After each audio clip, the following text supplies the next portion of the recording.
Bonjour et bienvenue dans cette nouvelle vidéo. Donc dans cette vidéo, je vais présenter la version bêta de la version 2.8 de Blender.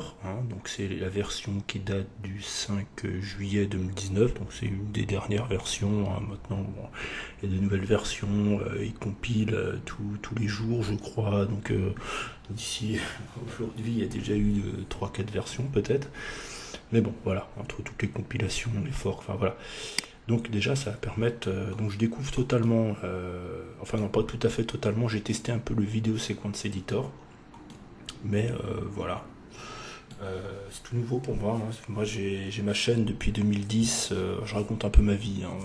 J'ai ma chaîne depuis 2010, moi je crois que la toute première version de Blender c'était la version avec la nouvelle interface, parce que j'ai jamais pu l'utiliser avec l'ancienne interface qui datait des versions antérieures à la 250.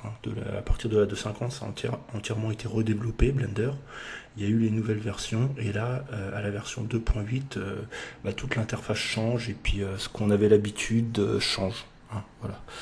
Je connais pas tout, loin de là, il y a tellement eu de changements que déjà on peut voir qu'ici les icônes ont changé, la forme du panneau a changé, ici l'outliner est plus grand. Vous voyez qu'ici on a plein de petits widgets qu'il n'y avait pas avant. Avant, il fallait faire à chaque fois au clavier, il fallait retrouver les outils de move en déplaçant, faire R pour rotation, ce qui est toujours possible. On peut faire R, vous voyez, on fait une rotation dans le sens de la vue. On appuie une deuxième fois sur R, et là, on a vraiment une rotation dans tous les sens. Le déplacement, move, donc ici, hop, on a grab, donc on peut déplacer comme on veut, voilà. Donc c'était avec G avant qu'on faisait ça, grab. Et ici on a des petits outils qui permettent de déplacer que sur un plan, vous voyez ici, là sur le plan des X et sur le plan des Y, voilà. Vous voyez là je déplace sur le plan vert, voilà. Je peux le réduire au maximum, voilà. Donc le redimensionnement toujours, vous voyez là avec mon widget, je fais des redimensionnements tout simplement. Redimensionnement que sur un sens, donc voilà, que sur voilà. Vous voyez tous les types de redimensionnement. Ici on a directement le Grass Pencil qui est disponible ici. Avant il était un peu plus caché dans des panneaux, et on peut l'utiliser direct. Et directement on a un continuous Grass Pencil, parce qu'avant il fallait qu'on utilise le Grass Pencil une fois, on dessinait, et après l'icône redevenait l'icône de la souris. Maintenant ça reste comme ça, c'est plutôt bien. On a la règle, on l'avait, mais elle était un peu plus cachée avant. Vous voyez, on peut faire des mesures dans tous les sens. Pour les architectes, ça peut avoir certaines utilités. Après, ça s'accroche pas trop aux mèches, mais bon, je connais pas, donc c'est directement en métrique. Ça c'est bien. Ça c'est pas en pied, en pouce, comme les unités anglo-saxonnes. Ça vient du fait, je pense, que Blender est développé aux Pays-Bas. Il y a toujours le curseur 3D, donc clic gauche pour sélectionner maintenant, ceux qui avaient l'habitude du clic droit. Donc là je vais faire Shift D pour faire une duplication. Voilà, donc clic gauche pour sélectionner.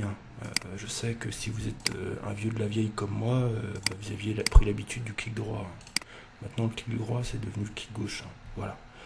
Donc moi ce que j'ai testé c'est le Sequence Editor, et quelle fut ma surprise de ne pas le voir ici en fait. Avant on avait le panneau ici, on avait une petite case et puis on pouvait dérouler, on avait le Sequence Editor. Je ne vais pas vous montrer, il est dans une autre version de Blender, j'ai peur que ça fasse tout cracher, voilà, avec la capture d'écran, voilà. Donc, mais maintenant ici il faut appuyer sur plus ici et choisir Video Sequence Editor et le vidéo editing dans Video Editing. D'ailleurs, ça s'appelle Video Editing maintenant, et puis Video Sequence Editor. Vous voyez, donc c'est plus ou moins la même chose. Sauf qu'ici, vous voyez qu'on a des grandes icônes. Avant, on avait des petites icônes. Voilà, mais c'est plus ou moins la même chose. Vous voyez, ici, là, j'ai des images. Donc, je vais déplacer des images directement. Ouais, je déplace. Je suis en mode de sélection, là. Vous voyez, je ne maîtrise pas encore tout à fait. Mais bon, je tenais à faire cette première vidéo. C'est une petite vidéo de... Après les vidéos non Blender que j'ai faites, là, que j'ai publiées, voilà, je pense qu'une petite vidéo qui reprend les anciens principes de la chaîne va pouvoir vous plaire, surtout pour ceux qui me suivent depuis un moment. Voilà, et puis bah, après le vidéo. Ah oui, très important, le vidéo sequence editor, la lecture se démarre avec la touche espace. Hein. Avant, bah, dans tous les logiciels normalement d'édition de vidéo, c'est la touche espace. Tandis que dans l'autre version, c'était...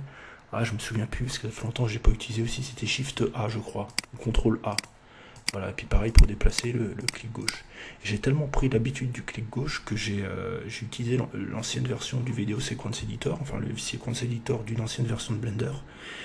Et bah, je faisais clic gauche et je disais putain mais il se déplace pas le curseur de la timeline. Bah non, parce que c'était le clic droit à l'époque. Et on prend très vite goût au clic gauche parce que c'est le clic gauche qu'on utilise dans tous les autres logiciels. Donc c'est bien d'avoir fait ça pour Blender. Alors, il y en a, ils vont me dire oui mais on peut paramétrer les raccourcis, on peut faire ce qu'on veut, tout paramétrer dans Blender. Oui, je suis d'accord, mais trois quarts des gens ne le font pas, ils utilisent la version de Blender telle qu'elle est fournie. Hein. Donc c'est bien d'avoir mis ça de base, je pense. C'est un peu plus en rapport avec les autres logiciels. Donc ça, j'ai importé des petits dessins, ça c'est des dessins que j'ai fait avec MindPaint, hein, je pourrais en parler, avec ma tablette graphique et MindPaint, hein, c'est un peu sombre, un peu dark comme dessin, voilà. Oui, donc le Grace Pencil, hein, ce que je vous ai montré tout de suite, hein, c'est même pas 5% de ce qu'est capable de faire cet outil qui a été largement amélioré. Hein. Faut que je me documente un peu plus sur le sujet, mais j'ai vu des choses qui ont été faites, des animations 2D incroyables.